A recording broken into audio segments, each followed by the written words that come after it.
Salam alaikum, que la paix soit sur vous. Merci d'être avec nous aujourd'hui pour cette nouvelle édition de votre émission La Culture Religieuse, une émission qui vous est proposée toutes les 2 semaines sur la TV internationale. Alors le but de l'émission est de vous transmettre le véritable message de l'islam. Nous avons parlé de beaucoup de préceptes, mais aujourd'hui c'est le 2e épisode et le dernier de notre tournée, d'une première tournée, puisque ce n'est pas la dernière, d'une première tournée sur les scientifiques et savants musulmans. J'ai le plaisir d'avoir avec moi Dr Ismaël Hamed, spécialiste en religion comparée et écrivain sur l'histoire des religions. Il était déjà avec nous la semaine dernière pour en parler. Il continue avec nous. Merci d'être encore une fois avec nous, Dr Ismaël. Merci. Alors, aujourd'hui, nous allons commencer directement par parler d'un grand scientifique qui s'appelle Al-Idrissi. Oui, Al-Idrissi, c'est un géographe. Maintenant, alors on a déjà parlé sur un historien, c'est un sociologue, sur un médecin, alors sur je rappelle, le sociologue, c'est Ibn Khaldoun, oui. Avicenne, c'est le médecin. Oui, alors le fondateur de l'algèbre, c'est Al-Khwarizmi. Et maintenant, c'est un géographe, un grand géographe et un voyageur en même temps. C'est Al-Idrissi ou Al-Sharif Al-Idrissi. Parce que ce Sharif, il est notable parce qu'il est un descendant de la famille de prophète Mahomet. Il est né au Maroc, mais il a fait beaucoup de voyages dans le monde entier. Il a découvert alors les mers, il a découvert les continents et tout ça. Donc il a écrit un livre très important pour les spécialistes de la géographie qui s'appelle Nuzhat al-Mushtaq. Nuzhat al-Mushtaq, donc il a décrit ses voyages et tout ce qu'il a vu, le peuple, le monde et tout ça. Et la réputation d'Idrissi alors est arrivée même en Europe. Il y avait un roi qui s'appelle Roger II, c'est lui le roi de Sicile. Et celui qui savait alors l'importance et la réputation de l'Idrissi. Elle a inventé. On peut traduire peut-être le livre Nuzhat al-Mushtaq, c'est ça? Oui. Nuzhat al-Mushtaq, c'est-à-dire c'est la promenade de passionnés. C'est de passionnés de voyage dans le monde, de savoir les pays, la géographie, les fleuves, les mers et tout ça. Donc elle décrit tout ce qui concernant la géographie de le monde et tout ça. Donc Roger II, alors le roi de Sicile, il a invité Al-Idrissi chez lui et le fait comme le juge des Arabes est chargé de tout des affaires des Arabes qui vivent là-bas en Sicile et en même temps il a demandé quelque chose de lui, de faire une carte sur le monde. Donc Al-Idrissi, il a fait une carte très importante, il l'a fait en métal, c'est en fer, et après on dit dans quelques traditions qui étaient recouvertes aussi au nord, qui montre là la carte du monde, le continent et tout ça. Donc cette carte-là, c'était très précise, était très importante par les géographes modernes qui toujours utilisent la carte de Al-Idrissi pour savoir comment était le monde pendant le 4e et le 5e siècle après l'émigration de prophète. Magellan à nous, quoi. Comme Magellan à nous, en fait. C'est notre, vous savez, Magellan, donc ce grand explorateur, c'est notre Magellan. Oui, bien sûr, oui. Alors, petite pause avec ce commentaire qui va parler plus sur justement les découvertes scientifiques et on revient après.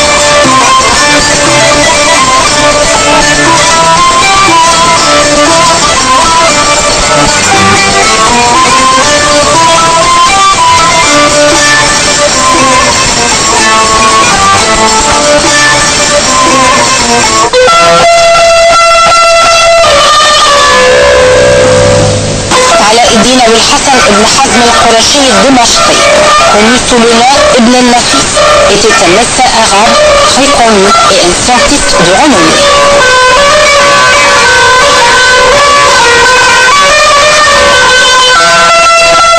Il est connu pour être le premier à avoir décrit le processus de la circulation sanguine dans le corps humain et en particulier de la circulation pulmonaire.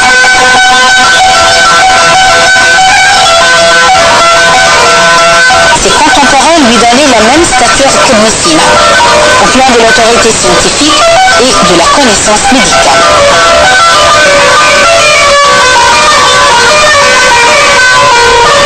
Adoptant la la dissection comme méthode de travail, Ibn al-Nafis a abouti à des découvertes originales majeures.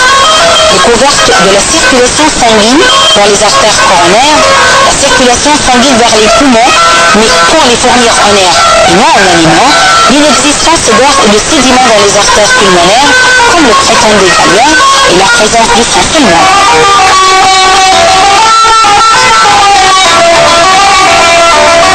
Ibn al-Nafis a été le premier à décrire correctement les poumons, les bronches et l'interaction existant entre les vaisseaux et le sang.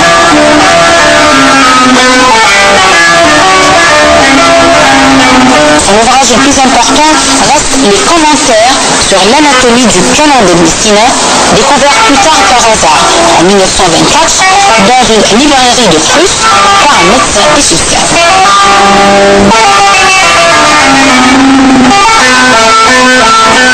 Jabr ibn Hayyan a également écrit un livre sur l'ophtalmologie, Mughaz al-Qanun, un livre sur la santé, Kitab al-Mukhtar fil Aghziya, relatif aux effets du régime sur la santé, ainsi que de nombreux commentaires en matière de loi et de médecine.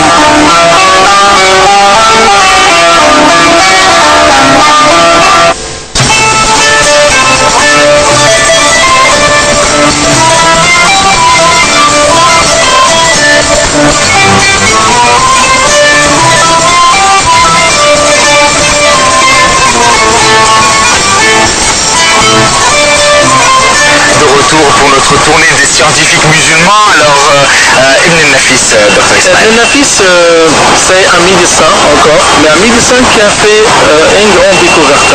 Une découverte qui jusqu'à présent on rappelle Ibn al-Nafis. Même si c'était ignoré par les Européens ou les Occidentaux.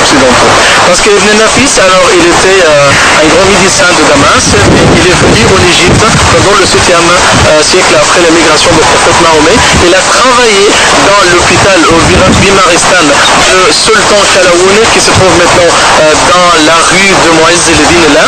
Donc il était le chef de docteur et de médecin là-bas. Le plus grand travail de Ibn Nafis, que lui il a découvert la circulation de sang.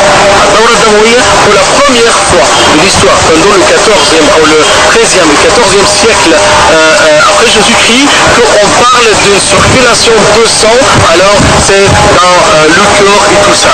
Mais le problème que 4 siècles après, il y avait un Britannique, un médecin britannique qui s'appelle William Harvey, celui qui a dit que c'est moi qui a découvert la circulation de sang. Mais alors, on croit que, alors, il y avait un autre médecin d'espagnol, celui qui a traduit le livre de Ibn Nafis qui parle de la circulation de sang, il l'a traduit en espagnol, et puis c'était traduit en anglais, et puis le médecin anglais William Harvey, il a lu le livre de Ibn Nafis qui raconte ou qui parle sur la circulation de sang, et puis il a usurpé la découverte éclatante de Ibn Nafis qui parle de la circulation de sang. Donc, mais c'est toujours fait grâce à Ibn Nafis et ses travaux en médecine. Et bien sûr, ça c'est un grand travail qui se rattache de Ibn Nafis en médecine.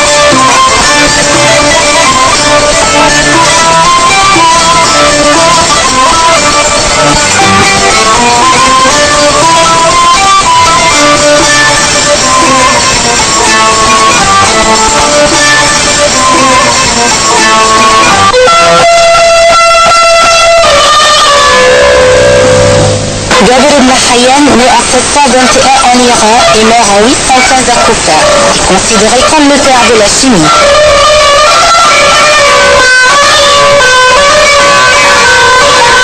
Il était le premier à pratiquer la chimie de manière scientifique.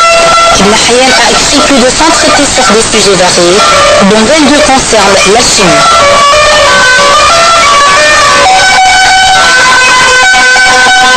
Ces travaux constituèrent des avancées significatives, à la fois sur les plans théoriques et expérimentaux.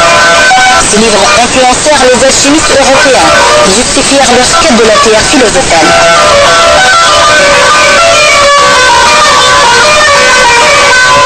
On lui attribue la paternité d'un grand nombre d'équipements de laboratoire et de procédés, maintenant courants, ainsi que la découverte de quelques substances chimiques.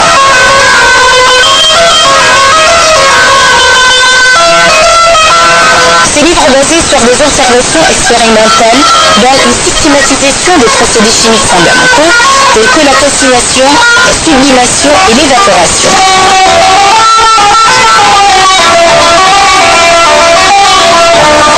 On lui attribue l'invention et le développement de plusieurs équipements de laboratoire, toujours en usage à l'heure actuelle, tels que la lamine. On lui attribue également la découverte de l'acide citrique et de l'acide tartrique.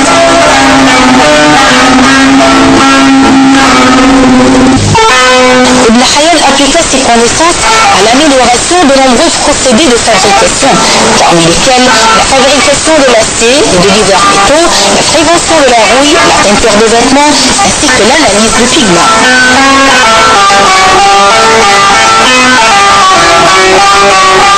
Ces traités d'alchimie, traduits en latin, devinrent les textes de référence des alchimistes européens. Parmi ceux-ci, on peut citer Kitab al-Kémia, livre de la composition de la chimie, et Kitab al-Sabaïn, le plus illustre de ces livres de la chimie, et la somme de perfection.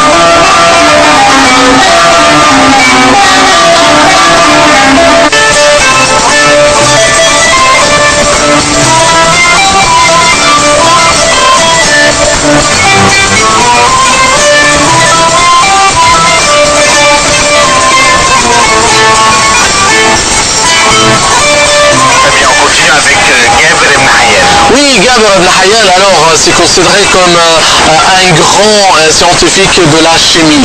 Et même le nom de chimiste qu'on utilise jusqu'à présent, c'était grâce à Gabr ibn Hayyan. Gabr, c'est un scientifique très ancien, parce qu'on parle qu'il est né au début du IIe siècle, et puis il est mort aussi au bout du IIe siècle, après l'émigration des prophètes. Donc il est très ancien. C'est lui qui était content. Deuxième ou deuxième? Non, deuxième. Oui, deuxième, donc on parle... Non, oui, c'est... 900 après Jésus-Christ, quoi. Gabr ibn Hayyan, il est né en 101, puis il est mort en 197, donc c'était pendant le deuxième siècle après l'émigration du prophète Mahomet. C'est la tâche de la chimie, parce que même le nom de la chimie, alors c'était mentionnant par lui, mais c'était simia. Simia, c'est le traitement avec les matières, avec les métaux et tout ça. C'est un mot arabe, simia, et après les Européens l'utilisent comme chimia ou chimie ou la chimie. Donc aussi c'est grâce aux Arabes, aux scientifiques arabes, on garde jusqu'à présent le nom de la chimie.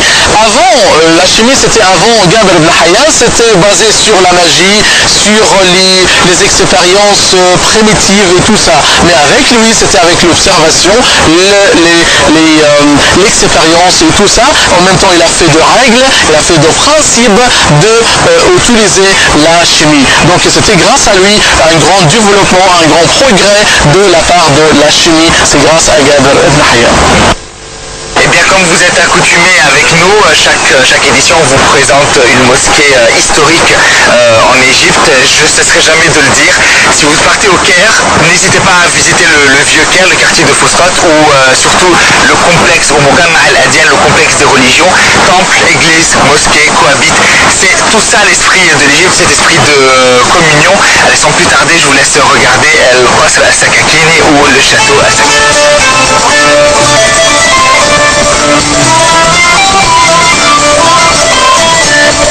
Thank you.